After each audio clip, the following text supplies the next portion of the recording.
Harry went there. I heard he had to go through the front entrance of Clarence House Palace. When Harry got in the room with his dad, hadn't seen him for 19 months, they had tea for two. And the story is that Harry was taken aback, surprised, shall we say. The moment word leaked that Prince Harry had quietly slipped back into Clarence House, the internet exploded. It wasn't the warm, tearful reunion Harry's camp tried to sell. It was something else entirely. A meeting that lasted less than an hour, with tension so thick it could cut glass. Harry gave his dad a signed, framed photograph, which was reported to be a picture of Meghan and the kids. There was an exchange of gifts. King Charles gave Harry a 41st birthday present. And an outcome that left King Charles more frustrated than forgiving. For Harry, this was supposed to be the big comeback, the moment he stepped back into the royal fold, but instead it turned into another royal disaster that exposed everything the palace wanted to keep quiet. Harry arrived at Clarence House like a visitor, not a prince. He didn't glide through a private entrance or get ushered in by staff.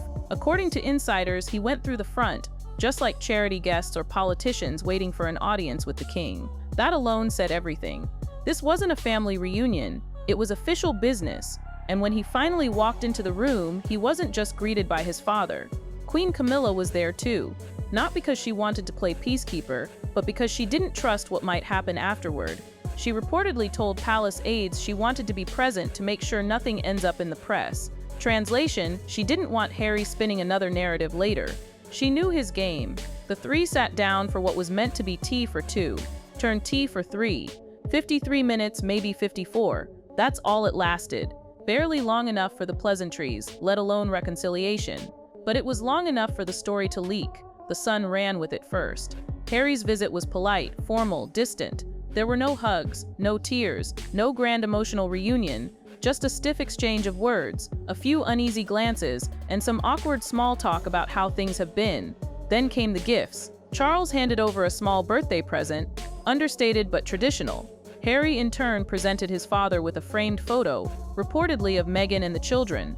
That tiny detail set off a storm, because almost instantly, Harry fired back.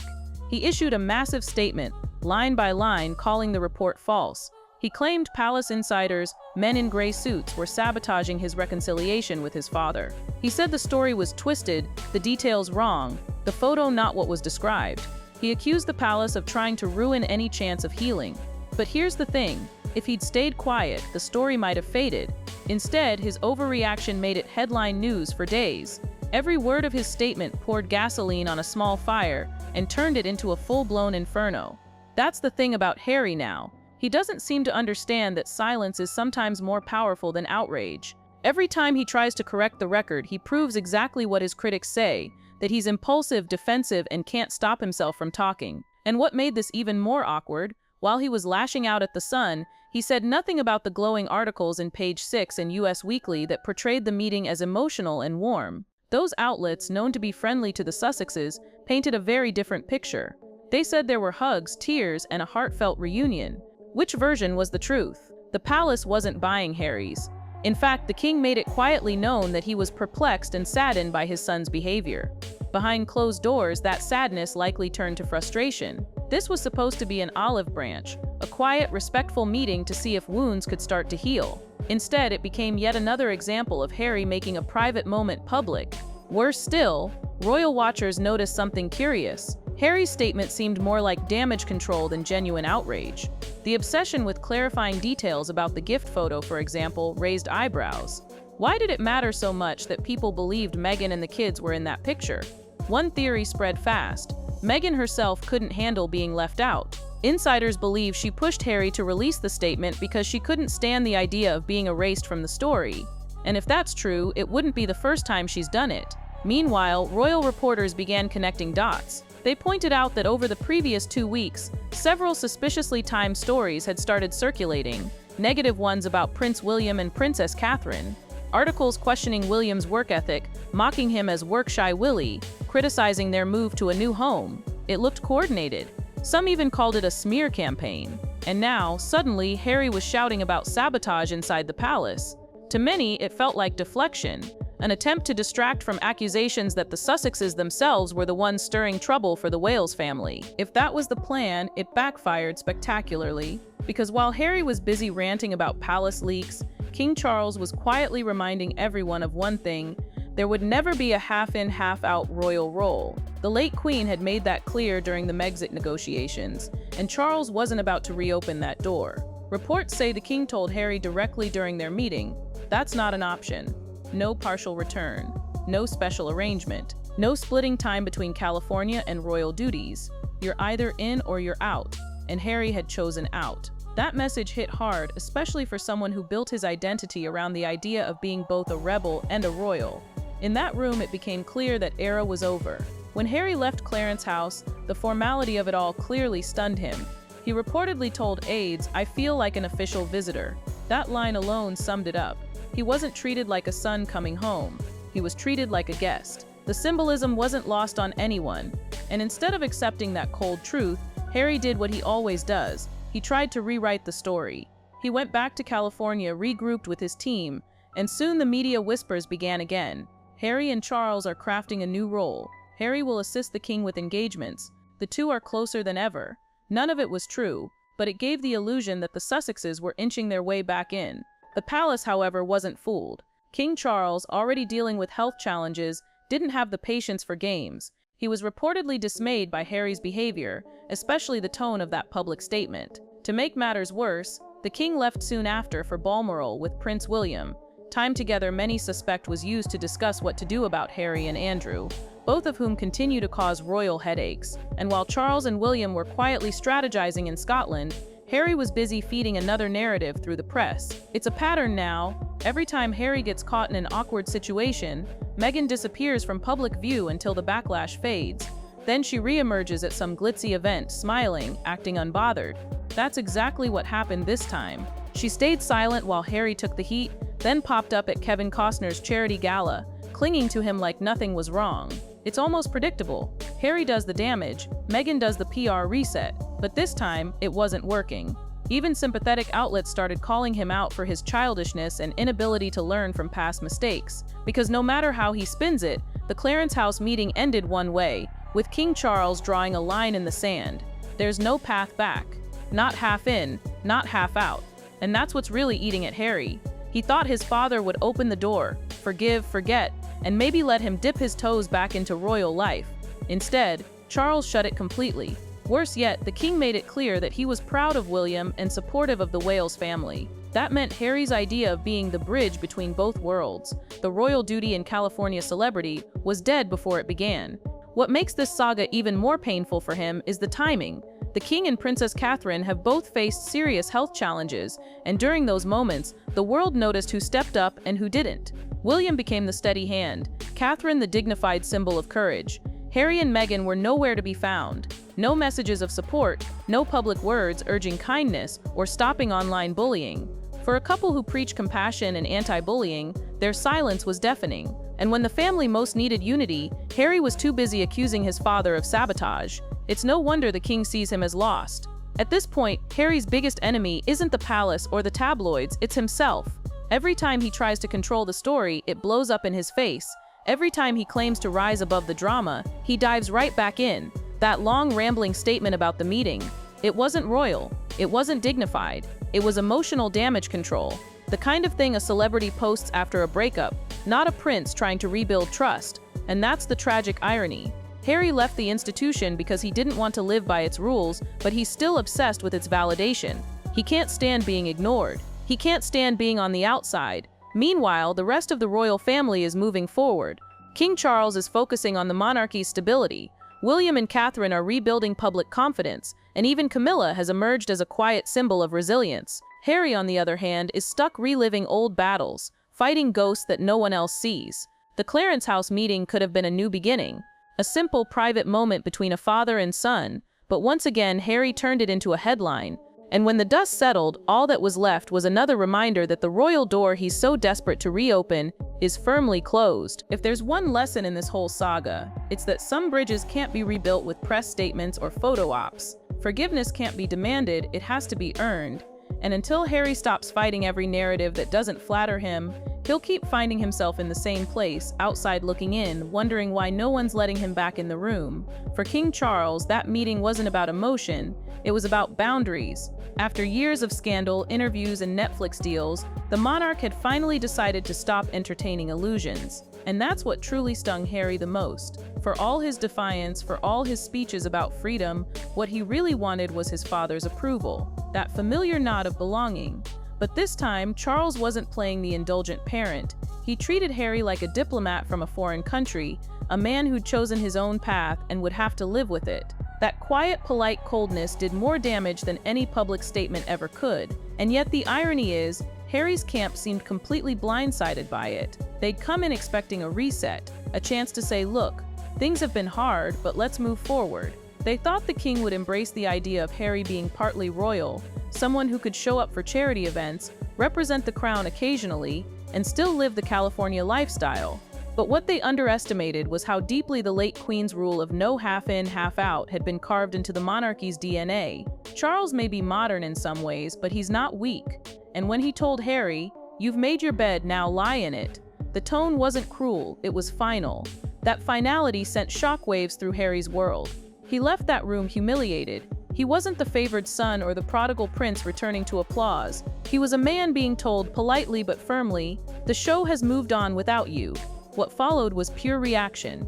Instead of reflection or humility, Harry turned to outrage.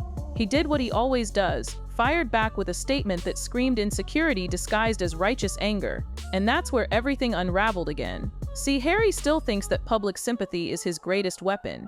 He believes that if he tells his side loudly enough, the world will believe him. It's the same tactic that worked for him during the early Megxit days, when he and Meghan cast themselves as victims of an unfeeling institution. But people have grown tired of that script. They've watched him claim privacy while signing multi-million-dollar content deals. They've seen him sue newspapers for years while leaking stories through sources close to the couple. It's no longer noble, it's exhausting. And when he accused the palace of sabotaging his reunion with his father, it wasn't seen as brave, it was seen as desperate. Because think about it, if the meeting really went as warmly as he claimed, why issue a statement at all?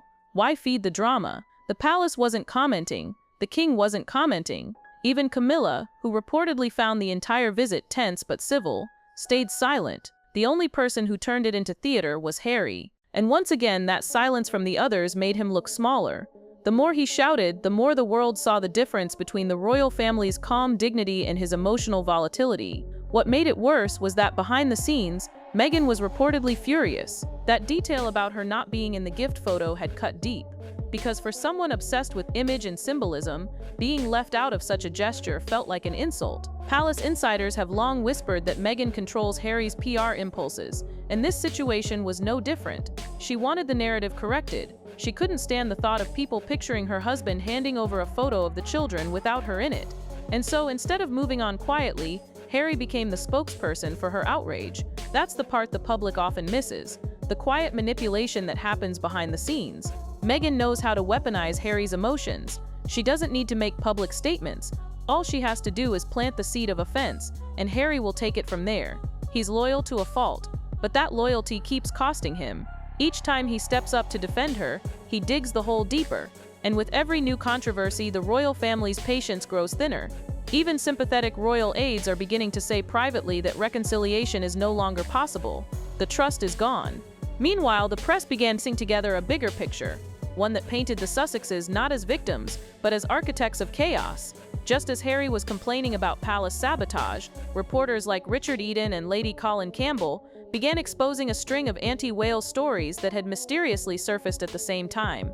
Attacks on William's work ethic, questions about Catherine's health, whispers about the couple's marriage. The pattern was obvious to anyone paying attention.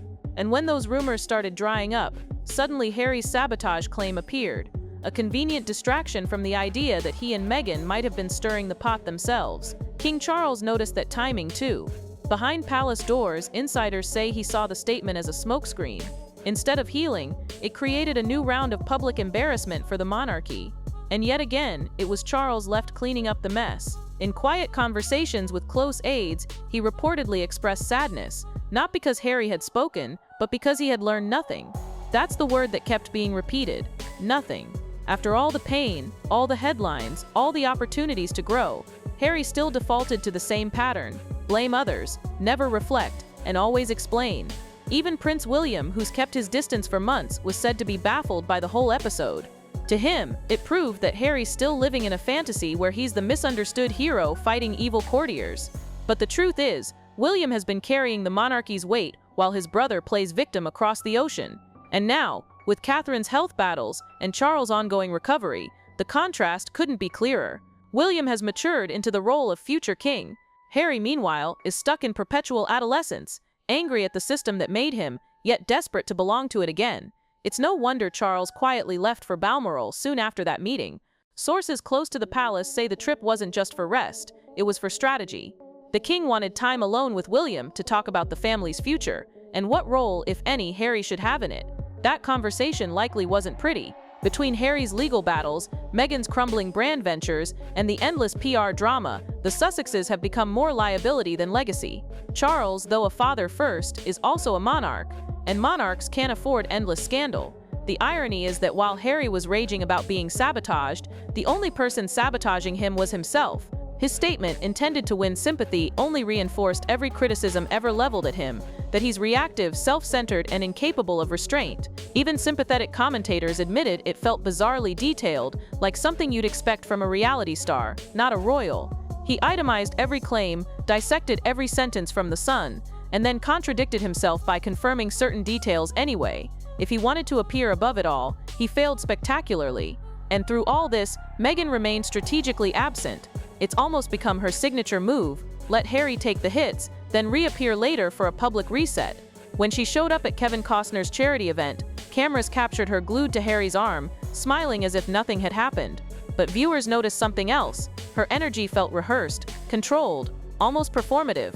It's the kind of everything's fine facade that only makes people wonder what's really happening behind the scenes. Because while Harry's media outburst was embarrassing, Meghan's silence was louder. It signaled something deeper, a partnership built on control, not balance. When things go well, she's front and center. When things implode, she vanishes. That's not coincidence, that's strategy. And the palace knows it. It's part of why reconciliation is now considered impossible. They can't predict her, and they don't trust him. Still, the public fascination with Harry won't fade anytime soon. He's the royal who left, the son who rebelled, the man who keeps fighting ghosts from a past he refuses to let go of. And maybe that's the tragedy. For all his talk of healing, he seems addicted to conflict. He doesn't want peace, he wants to win. He wants validation that the world owes him something for his pain. But that's not how royalty works. It never has. The crown doesn't chase you. You either serve it or you leave it behind. The Clarence House saga made that clearer than ever. The king didn't shout, didn't punish, didn't beg.